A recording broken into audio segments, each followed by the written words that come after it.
Assalamualaikum warahmatullahi wabarakatuh. Kali ini saya akan membahas tentang sistem persamaan linear tiga variabel. Sebelum masuk ke sistem persamaan linear tiga variabel, maka saya akan membahas dulu tentang sistem persamaan linear. Mungkin teman-teman ada yang sudah tahu apa itu sistem persamaan linear? Sistem persamaan linear adalah gabungan dua buah persamaan linear atau lebih yang saling berkaitan satu sama lain. Betul, jadi ada lebih dari dua persamaan linear tentunya.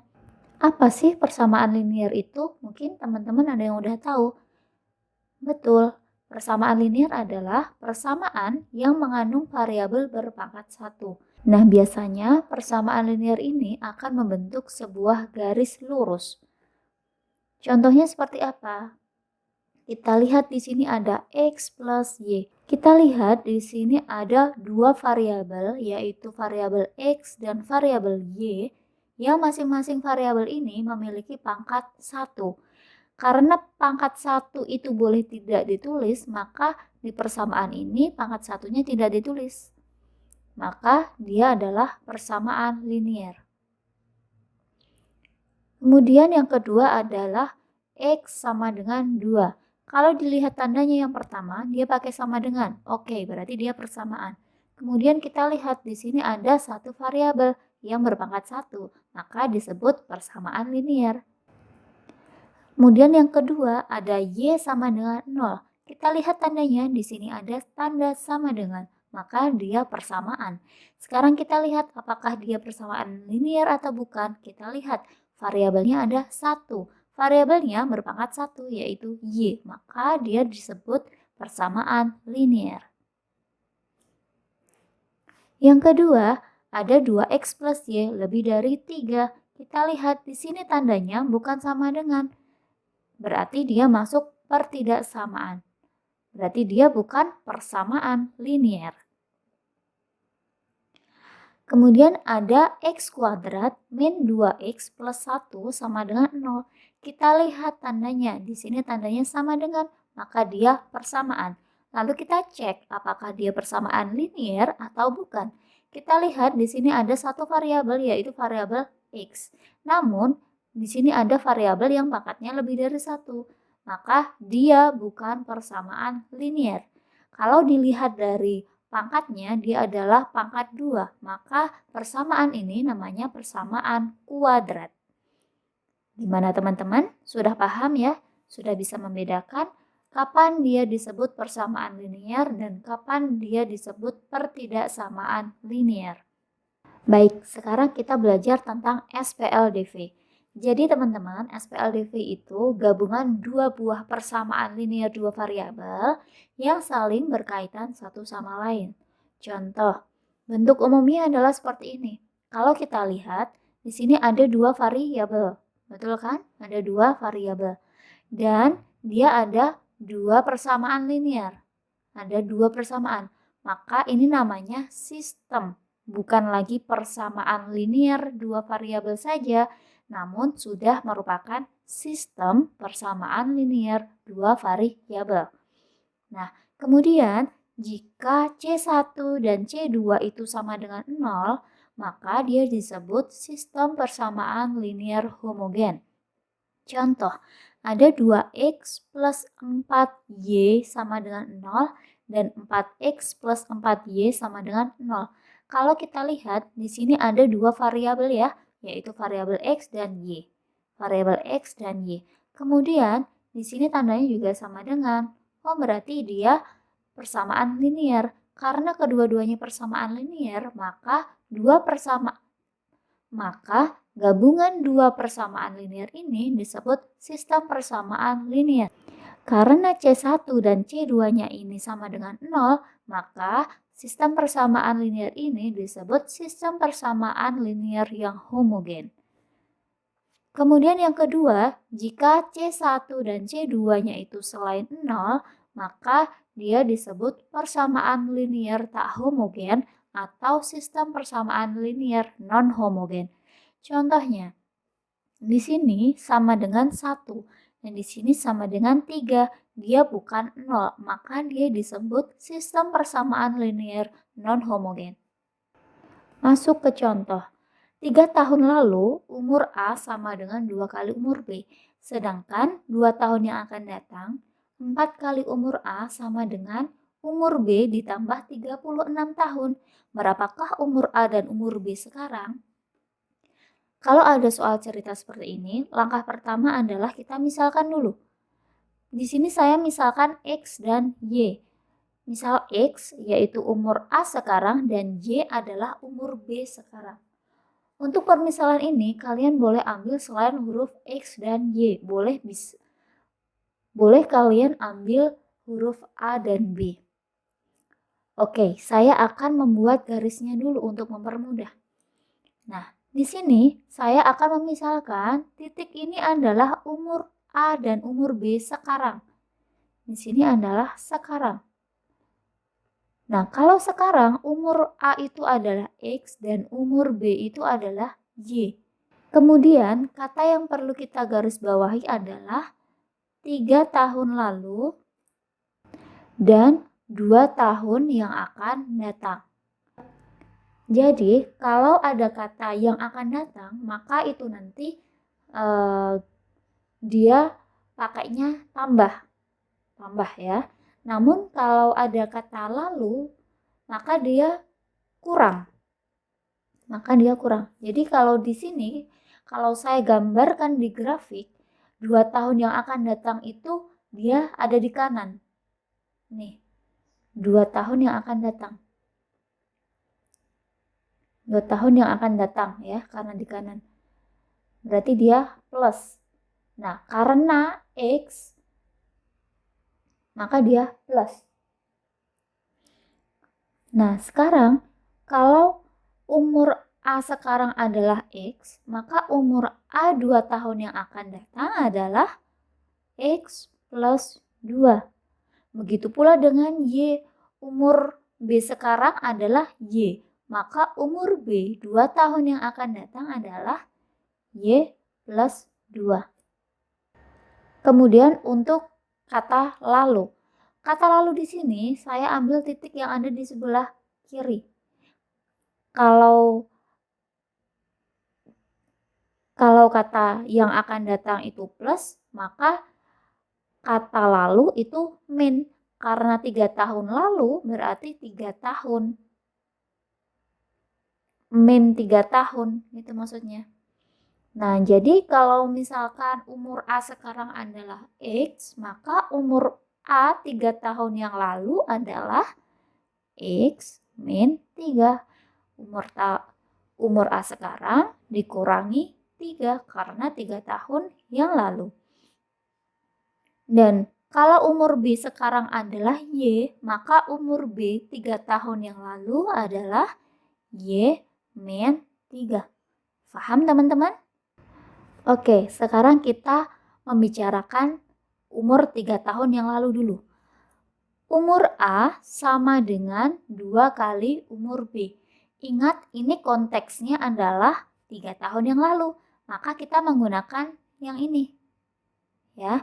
Jadi umur A tadi apa? X min 3 kan? X min 3 sama dengan 2 kali umur B. Berarti 2 kali umur B kapan? Konteksnya 3 tahun yang lalu, yaitu Y min 3. Paham ya teman-teman? Oke, kita lanjutkan. Sedangkan 2 tahun yang akan datang, berarti konteksnya adalah 2 tahun yang akan datang. 4 kali umur A tadi apa? 2 tahun yang akan datang. X plus 2, karena 4 kali, maka 4 kali X plus 2 sama dengan umur B ditambah 36 tahun. Umur B yang dimaksud ini konteksnya adalah 2 tahun yang akan datang. Maka umur B adalah Y plus 2 kan? Y plus 2 ditambah 36 tahun ditambah 36. Oke, kalau saya tulis X min 3 sama dengan 2 kali Y min 3 itu persamaan yang pertama, dan 4 kali X plus 2 sama dengan Y plus 2 ditambah 36 itu adalah persamaan yang kedua.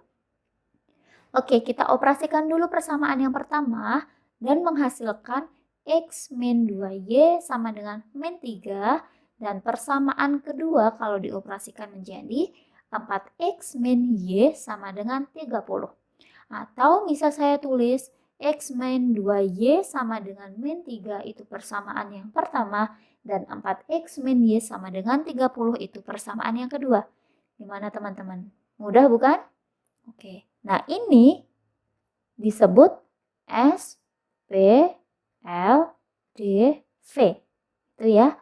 Jadi kita akan mencari umur A dan umur B sekarang menggunakan sistem persamaan linear ini. Nah, untuk mengerjakan SPL ini ada berbagai macam cara. Di sini saya akan menggunakan metode grafik. Kalau kita mau mencari nilai X dan Y menggunakan metode grafik, maka langkah pertama adalah kita mencari titik-titik garisnya. Untuk persamaan yang pertama, yaitu X min 2Y sama dengan min 3, kita cari titik-titiknya dulu. Di sini saya memilih X sama dengan 0 dan Y sama dengan 0. Di sini kalian bebas mau milih angka berapa. Boleh 1, boleh 2, dan tidak harus sama. Boleh di sini 1, sini 0, atau sebaliknya juga boleh, bebas. Nah, kemudian untuk titik-titik ini itu menyesuaikan. Jadi begini, misal X sama dengan 0. Kalau X 0 ini saya tutup ya, misalkan X-nya kalian tutup. Berarti kan nanti ada min 2Y sama dengan min 3 ya. Atau kalau saya orek-orek di sini gini, min 2Y sama dengan min 3. Berarti nilai Y-nya adalah 3 per 2 atau 1 per 2. Nah, di sini boleh saya tulis 1 per 2. Sehingga kita udah ketemu titik yang pertama. Titik pertama adalah 0,11 per 2. Paham ya? Kemudian di sini ketika Y-nya adalah 0, maka di sini Y-nya saya tutup. Berarti tinggal apa? Tinggal X sama dengan min 3. Kalau Y-nya ini saya tutup, tinggal X sama dengan min 3. Berarti nilai X-nya adalah min 3. Sehingga titik yang kedua adalah min 3,0. Kemudian untuk persamaan yang kedua, yaitu 4X min Y sama dengan 30 sama, saya akan, biar mudah saya akan menggunakan X sama dengan 0 dan Y sama dengan 0 lagi. Ketika X sama dengan 0, maka Y sama dengan min 30. Dan ketika Y sama dengan 0, di sini Y saya tutup saja karena nilainya 0, maka nilainya adalah 4X min 30. Saya orek-orek di sini ya. 4X min 3, 4X sama dengan 30. Berarti nilai X sama dengan 30 per 4. Atau bisa ditulis 72 per 4 atau 7,5. Di sini saya tulis 7,5 ya. Oke, berarti titik yang kedua adalah, berarti titik yang pertama adalah 0, min 30 dan titik kedua adalah 7,5, 0. Setelah itu kita buat koordinat kartesius. Teman-teman di sini perlu diperhatikan bahwa dalam menggambar koordinat kartesius jaraknya harus konsisten. Maksudnya konsisten bagaimana? Misalkan di sini teman-teman mau menggambar mau memberikan titik setiap 5 ya, berarti 0, 5, 5, 10, 10, 15 seperti itu. Nah, misalkan dari 0 ke 5 itu teman-teman mau ngasih jarak 1 cm. Berarti dari 5 ke 10 juga harus 1 cm. Setiap selang 5 itu jaraknya adalah 1 cm. Begitu pula dengan yang ke atas. Kalau 0 ke 5 1 cm, berarti 5 ke 10 jaraknya juga 1 cm. Itulah kenapa dari awal saya sudah mewanti-wanti untuk menggunakan buku Streaming, karena di sini nanti kita akan menggambar-gambar. Nah, bagi teman-teman yang menggunakan buku biasa, buku bergaris, itu hati-hati. sebaiknya teman-teman menghitungnya itu pakai penggaris. Jadi kalau misalkan teman-teman mau menggunakan 1 cm, 1 cm ke kanan, maka teman-teman juga harus mengukur 1 cm ke atas dan ke bawah. Itu.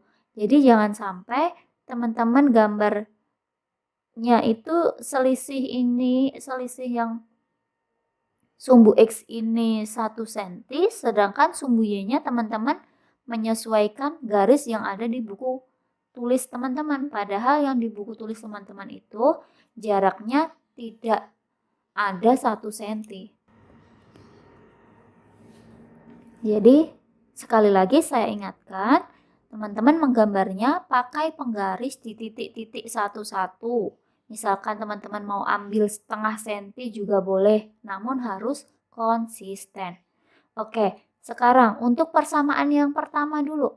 Persamaan yang pertama kita sudah ketemu titik 0,1 setengah. Sumbu X-nya, ini ya sumbu X, ini sumbu Y. Jadi sumbu X-nya 0, sumbu Y-nya 1 setengah. 1 setengah itu kira-kira ada di sini teman-teman. Sini 1 setengah. Nah, kemudian ada min 3,0. X-nya min 3, berarti dia ke sini, ke kiri 3, dan Y-nya 0. 0 itu tetap nggak kemana-mana, berarti dia titiknya sini. Setelah itu teman-teman garis hubungkan dua titik ini sepanjang mungkin. Nah, seperti ini. Bisa ya? Oke, kita lanjutkan. Untuk garis yang kedua, ada titik 0,-30. X-nya 0, dia tetap. Kemudian Y-nya min 30, karena min dia ke bawah, 30 sini. Kemudian ada X-nya 7,5. 7,5 berarti dia ke kanan. 7,5 teman-teman. Kira-kira ada di sini. Ya, 7,5 ya di sini. Kemudian Y-nya 0, karena Y 0 berarti dia nggak ke atas, nggak ke bawah, dia tetap di sini. Kemudian hubungkan dua titik ini. Nah, oke. Di sini kelihatan ya teman-teman. Di sini ada 9 ya. Ini kan perpotongannya ada di sini nih. Nah, kita lihat perpotongannya itu di titik berapa. Caranya kita tarik garis. Oh, di sini 9. Berarti X-nya 9. Kemudian ini kalau tarik garis ke sana, oh 6. Berarti Y-nya adalah 6. Ya, sumbu Y-nya ini 6, sumbu X-nya 9. Berarti titiknya itu terletak di titik 9,6. Nah, jadi teman-teman, jika kedua garis itu saling berpotongan di satu titik, maka sistem persamaan linear tersebut mempunyai penyelesaian tunggal. Nah, jadi hasilnya apa? Umur A sekarang adalah 9 tahun dan umur B adalah 6 tahun. Nah, jika terdapat sistem persamaan linear berikut, misal ya ada sistem persamaan seperti itu. Nah, hasilnya kok garisnya tidak berpotongan. Maka sistem persamaan linear tersebut tidak memiliki penyelesaian. Dan jika ada sistem persamaan linear yang hasil gambarnya itu saling berhimpit, ini sebenarnya ada dua garis ya, namun dia saling berhimpit. Nah, itu maksudnya sistem persamaan linear tersebut memiliki penyelesaian yang tak terhingga. Gimana teman-teman paham ya? Sekarang metode eliminasi dan substitusi. Langkah pertama yaitu kita eliminasi dulu. Kita eliminasi persamaan 1 dan persamaan 2. Di sini kita harus menentukan mana variabel yang akan kita hilangkan. Misalkan di sini akan kita hilangkan variabel X. Karena variabel X akan kita hilangkan, maka dia harus memiliki koefisien yang sama. Agar memiliki koefisien yang sama, maka untuk persamaan yang pertama akan saya kalikan dengan 4 Dan persamaan keduanya akan saya kalikan dengan 1. Sehingga untuk persamaan yang pertama hasilnya adalah, dan persamaan keduanya tetap. Kemudian agar X-nya habis maka ini saya kurang. Nah, 4X dikurangi 4X habis ya, biarkan nggak usah ditulis. Kemudian min 8Y dikurangi min Y. Min kali min kan plus, berarti min 8Y ditambah 1. Hasilnya adalah min 7Y. Sama dengan min 12 dikurangi 30. Hasilnya adalah min 42. Sehingga nilai Y-nya ada berapa? 6.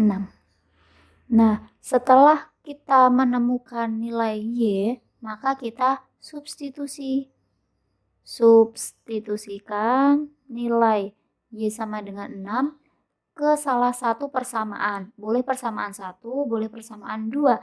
Kita ambil persamaan yang paling sederhana, yaitu persamaan 1. Oke, persamaan 1 itu ada X min 2Y sama dengan min 3 kan? Nah, Y-nya ini kita ganti dengan 6. Berarti 2 dikalikan 6 sama dengan min 3. Maka X min 12 sama dengan min 3. Dan X sama dengan min 3 ditambah 12. Berapa teman-teman? 9 ya. X-nya adalah 9. Nah, ketemu kan? Nilai X-nya adalah 9 dan nilai Y-nya adalah 6. Kita ingat ya bahwa X itu apa? X tadi kan umur A sekarang. Maka kita tulis saja. Jadi umur A sekarang adalah 9 dan umur B sekarang adalah 6. Gitu ya teman-teman. Jadi kalau soalnya berbentuk cerita, alangkah lebih baik dan lebih afdol jika kesimpulannya juga dalam bentuk cerita atau dalam bentuk kalimat.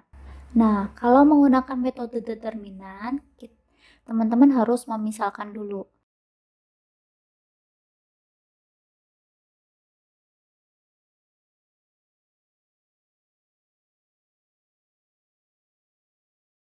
Nah, ini teman-teman nggak perlu ditulis, nggak apa-apa, untuk orek-orekan aja boleh. Jadi kita tentukan dulu matriks koefisien. Matriks itu lambangnya ini ya, ada kurung siku atau kurung biasa juga boleh. Nah, koefisien kita lihat koefisien X di persamaan 1. Koefisiennya adalah 1. Koefisien Y-nya min 2. Nah, nulisnya begini ya. Kemudian koefisien X persamaan 2 adalah 4. Kemudian ada min 1. Nah, kenapa min 1 padahal nggak ada tulisan satunya? Karena 1 kan boleh tidak ditulis ya. Jadi koefisiennya tetap di sini tetap ditulis koefisiennya 1. Kemudian matriks variabel. Kita lihat variabelnya ada apa saja. Ada X dan Y. Oke.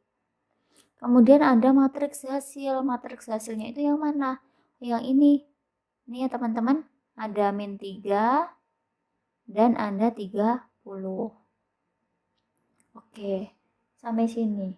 Setelah itu, ini hanya buat orek-orekan aja. Lalu kita tentukan D. D itu determinan.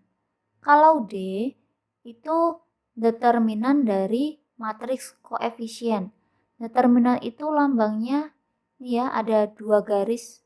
Ini bukan tanda mutlak, namun ini determinan karena digunakan pada matriks. Ini. Nah, cara menghitungnya adalah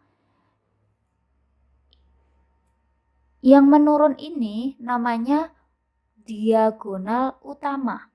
Kemudian yang ke sini dia namanya diagonal samping. Teman-teman ingat ya. Nah, cara mencari determinan adalah diagonal utama dikurangi diagonal samping. Diagonal utamanya adalah 1 dikali 1 begini, dikurangi perkalian diagonal samping. Negatif 2 dikalikan 4. Nah, ini kita kalikan teman-teman. Ini min 1, min kali min plus, berarti plus 8. Benar nggak teman-teman? Berarti hasilnya adalah 7. Kemudian ada dx. Nah, teman-teman hati-hati. Kalau dx itu determinan di mana koefisien x-nya itu kita ganti dengan matriks hasil. Jadi, x-nya tadi kan 14 ini. Nah, 14 ini nanti akan kita ganti dengan min 3 dan 30. Jadi, ini kita ganti dengan min 3, 30. Kemudian yang sini kita tetap min 2 dan min 1. Begini. Kemudian dikalikan. Min 3 dikali min 1 dikurangi min 2 dikalikan 30. Hasilnya adalah 3 ditambah 60, yaitu 63. Kemudian ada dy. Nah, dy itu matriks ini yang koefisiennya y, dia diganti dengan matriks hasil. Berarti ini tetap ditulis di 14, yang diganti min 3, 30. Nah, kita kalikan 1 kali 30 dikurangi min 3 dikalikan 4. Hasilnya berapa nih? 30 ditambah 12, yaitu 42. Nah, setelah itu, cara mencari X dan Y. Mencari X itu rumusnya adalah dx per d. Dx-nya berapa? 6, 3. D-nya 7. Hasilnya berapa? 9. Dan Y itu rumusnya dy per d. dy-nya adalah 42, d-nya adalah 7, hasilnya adalah 6. Ingat bahwa X tadi siapa? X adalah umur A sekarang. Maka, kasih kesimpulan. Umur A sekarang adalah 9 tahun. Dan umur B sekarang adalah 6 tahun.